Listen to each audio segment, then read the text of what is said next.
মন্ত্রী বলেছেন চোর পুলিশ আমার কাছে টিকিট চেয়েছিল, আমি দিইনি, বিজেপিতে চলে গেছে। কি বলবো? দেখুন, প্রথম তো আমি আপনাকে বলি একটা জিনিস, বাংলায় একটা খুব ভালো কথা বলা যায়, চোরের মায়ের বড় গলা। তো উনার ওই অবস্থা হয়ে আছে। উনি তো 2019-এ, 2021-এর, 2024-এ তিনবারই ওনাকে জগদ্দল আসতে হয়নি।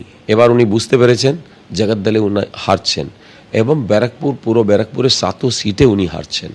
এই জিনিসটা উনি বুঝে এখানে এসে এই জিনিসটা বলেছেন। আর তারপরে যে জিনিসটা আছে, আমার তো গত 5-7 এসিআর তো উনি নিজেই লিখেছেন, আউটস্ট্যান্ডিং এসিআর, নো মানে কোনো আমাদের যেটা ভিজিলেন্স অ্যাঙ্গেল যেটা থাকে, ইন্টিগ্রিটি সার্টিফিকেট, সব তো ওনার হাতে দেওয়া। 15 দিন আগে, যখন রিটায়ারমেন্টের 15 দিন আগেও ক্যাটের কমপ্লায়েন্সে আমার ইন্টিগ্রিটি সার্টিফিকেটের নাম পাঠানো হলো ডিজির পোস্টে, তখনও আমার ইন্টিগ্রিটি সার্টিফিকেট দেওয়া হয়েছে।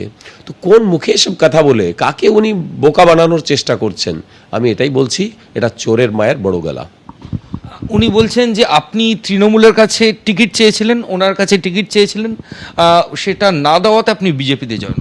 আমাকে 10 বছর পুলিশে পোস্টিং দেওয়া হয়নি। যখন আমরা রিটায়ার হলাম তখন সব ব্যাচমেটদেরকে কিছু না কিছু দিয়েছে। রাজীব কুমারকে মেম্বার পার্লামেন্ট করেছে রাজ্যসভা থেকে, রণবীর কুমারকে 2 বছরের জন্য ডিজি ট্রাফিক করেছে, দেবাশিস রয়কে 2 বছরের জন্য উনি ডিজি রেলওয়ে করেছেন। আমাকে তো কিছু করেননি।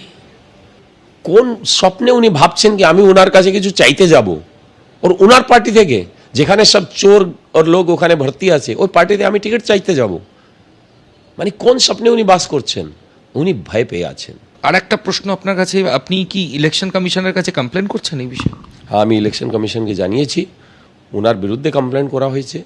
যারা স্টার ক্যাম্পেনার হয়ে এরকম মিথ্যাচার করে তাদের উপরে ব্যান লাগানো উচিত।